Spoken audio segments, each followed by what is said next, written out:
Imaginez un peu la scène. Vous êtes là, tranquille, peut-être comme Dennett le raconte, dans un fauteuil. Dehors, il y a le soleil du printemps, les branches d'un érable vues à travers une vieille fenêtre, un peu déformée. Et en fond, Vivaldi. Et là, paf, une imperfection dans le verre fait onduler les branches, pile en rythme avec la musique. C'est, c'est bizarre, presque magique, non? Et ça pose une question vertigineuse. Oui, comment une expérience aussi personnelle, aussi riche, peut venir juste de processus physiques dans notre cerveau. Exactement. C'est ce mystère qu'on va essayer d'explorer un peu aujourd'hui. Bienvenue à tous pour cette nouvelle exploration. Aujourd'hui, on s'attaque à du lourd. Daniel Dennett et ses idées, tirées surtout de son livre La conscience expliquée. Oui, les sources viennent principalement de là. Dennett, c'est un philosophe, un scientifique cognitif aussi, qui, disons qu'il n'a pas peur de secouer nos intuitions sur l'esprit. Notre mission là, c'est de piger ces arguments clés contre la vision un peu classique, intuitive de la conscience. Et surtout, de voir un peu son modèle à lui, les brouillons multiples. L'idée, c'est pas de devenir des experts absolus en 15 minutes, hein, soyons clairs. Non, non, bien sûr. Mais de ressortir avec une idée plus nette des enjeux, des concepts importants chez Dennett. Prêt à plonger? Bon, décortiquons ça. Dennett, il aime bien nous bousculer direct, là où on se sent sûr de nous. Prenons cette expérience de pensée, le fameux cerveau dans une cuve. Ah oui, Vous avez l'idée qu'on pourrait nous enlever le cerveau, le garder en vie, et lui envoyer des signaux pour simuler le monde. Ça fait un peu science-fiction, non? carrément. Mais Dennett, ce qui l'intéresse, c'est pas tant de savoir si c'est possible en théorie absolue, mais plutôt de montrer que c'est pratiquement impossible. En tout cas, une simulation qui serait vraiment convaincante et interactive. Ah oui, ouais. Pourquoi ça? On imagine toujours des super ordis capables de tout. Bah, pensez juste à la quantité d'infos qu'il faudrait gérer Oui. en temps réel pour interagir avec le monde, même pour des trucs simples, la bande passante nécessaire est astronomique. C'est vrai que... Prenez une pièce de monnaie.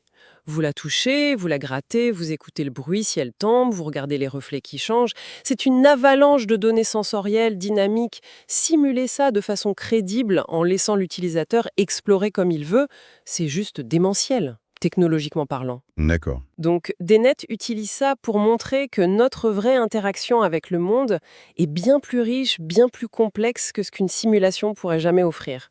Ok, je vois. L'idée de la simulation parfaite, c'est plus un outil pour réfléchir qu'une vraie possibilité. Et ça nous amène à sa vision des hallucinations, c'est ça? Exactement. Et là, il dit un truc intéressant.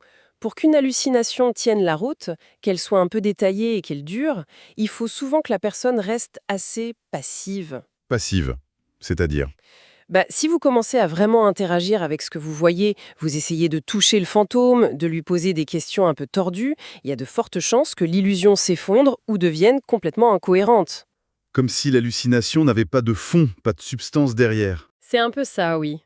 Il fait le lien avec les modèles générés testés de la perception. Notre cerveau, il passe son temps à faire des hypothèses, tiens, un chat, et à vérifier avec les sens. D'accord. Dans une hallucination, la partie génération d'hypothèses, influencée par nos attentes, nos peurs, tournerait à plein régime.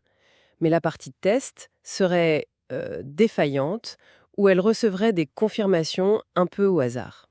Un peu comme le jeu où on devine un objet, mais la personne répond oui ou non au pif. C'est exactement l'analogie qu'il utilise. Du coup, le contenu de l'hallucination vient beaucoup des questions que la victime se pose, sans avoir besoin d'imaginer un grand metteur en scène caché dans le cerveau, un homoncule qui aurait tout prévu. Cet homoncule, ce petit bonhomme dans la tête, ça fait penser direct à Descartes, hein. L'esprit d'un côté, le corps de l'autre. Le dualisme. Ça a l'air simple et ça colle un peu à ce qu'on ressent, non? Une partie qui pense, séparée de la machine. C'est une intuition très très forte, c'est vrai.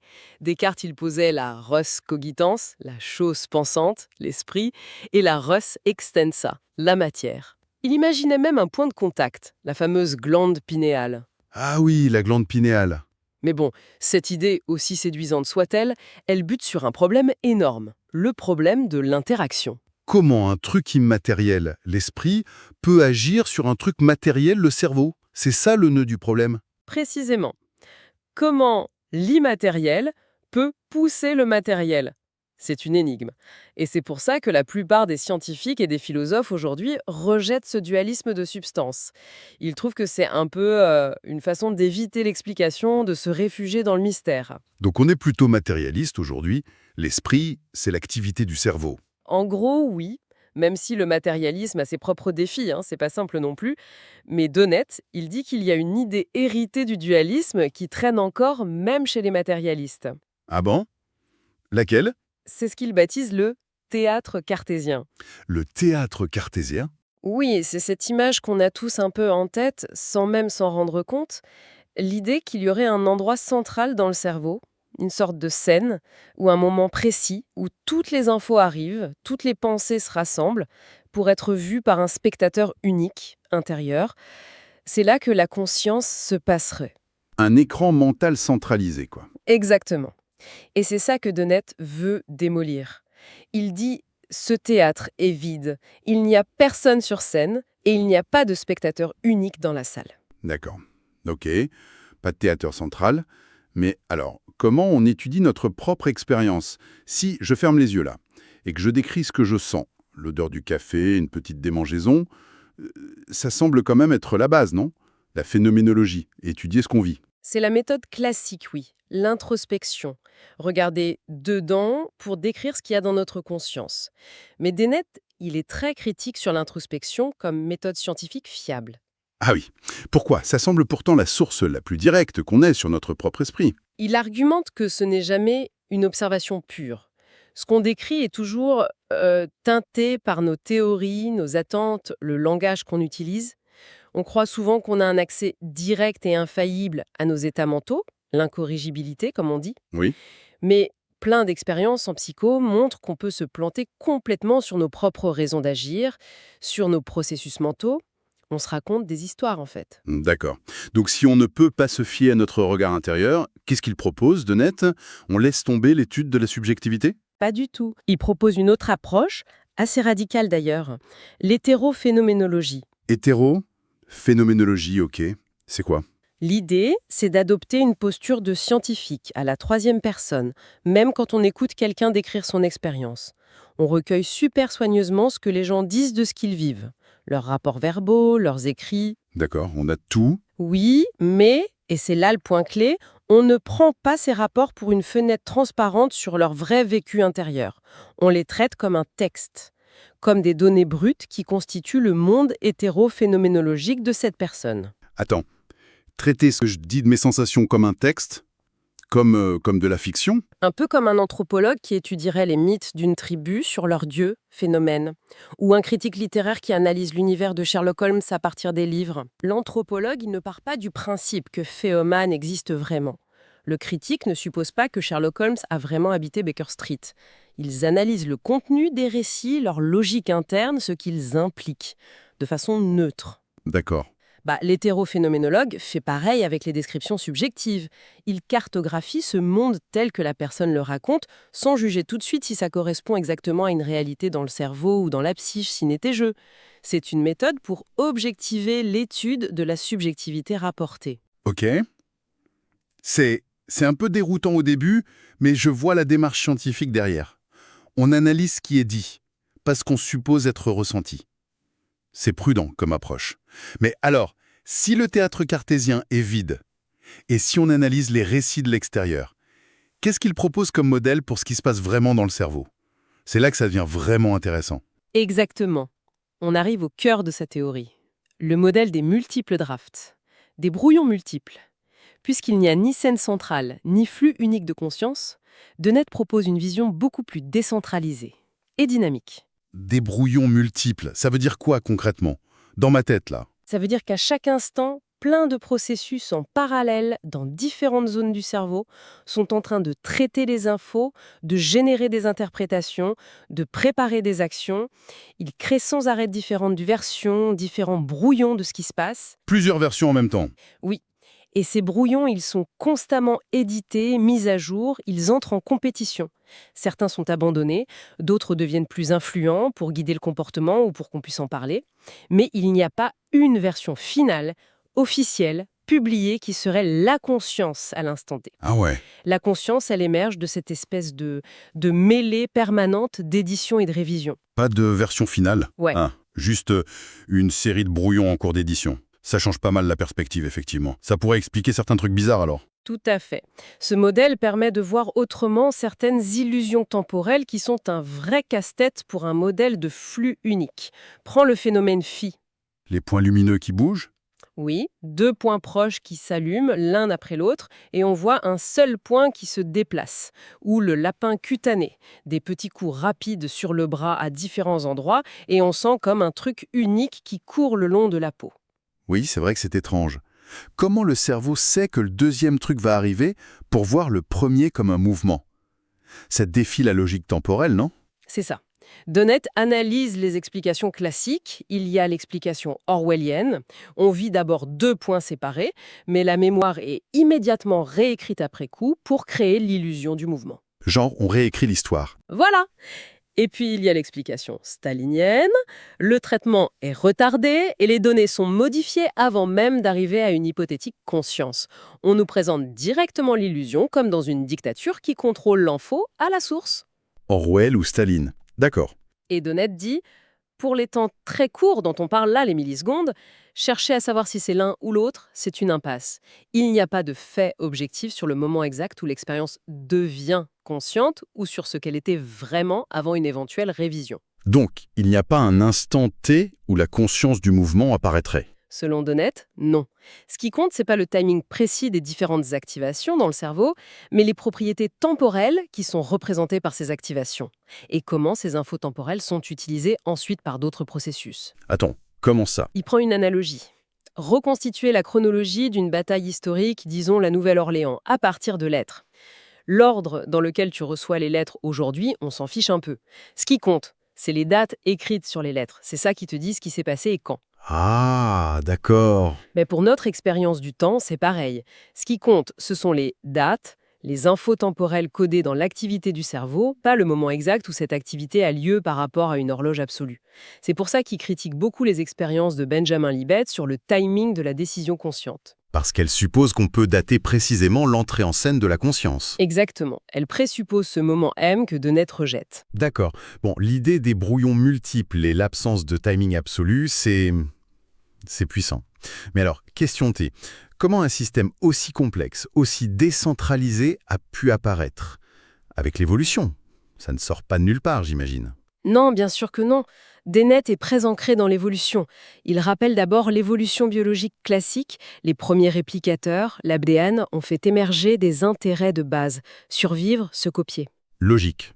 Puis la plasticité du cerveau, sa capacité à changer, a permis l'apprentissage pendant la vie, une adaptation plus rapide que les gènes. Il mentionne aussi l'effet Baldwin.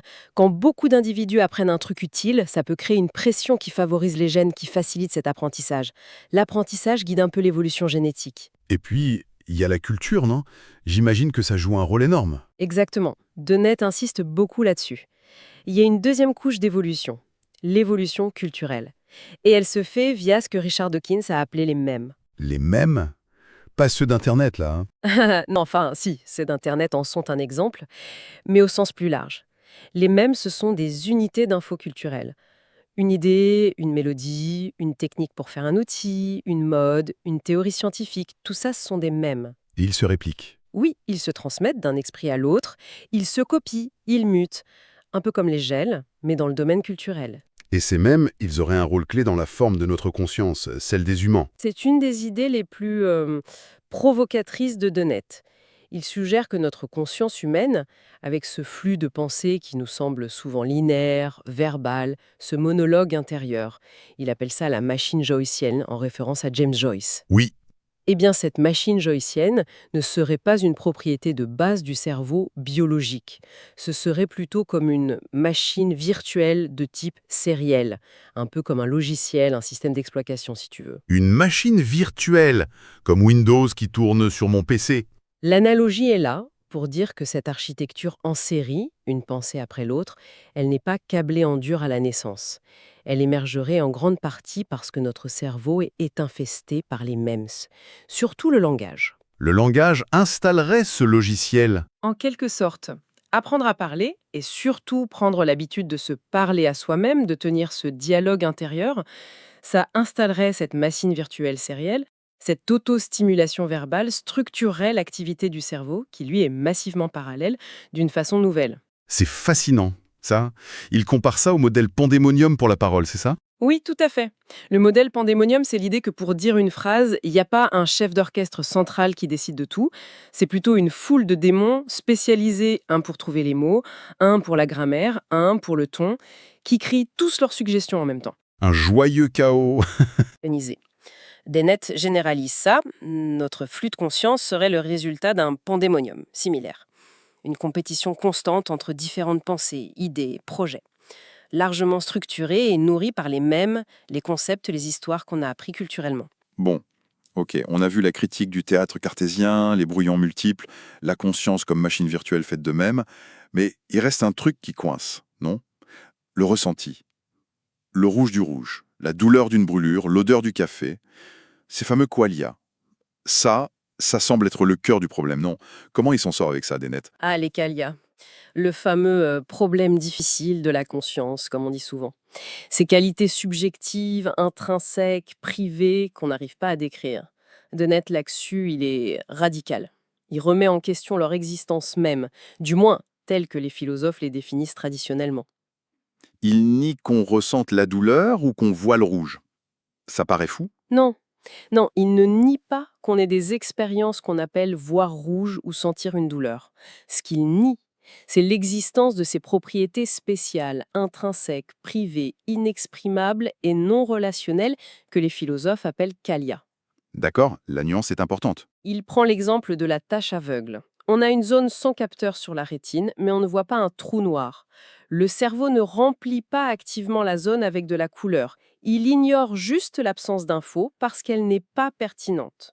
Ça suggère que notre expérience visuelle, c'est pas comme une image interne parfaite qu'il faudrait peindre avec des qualias.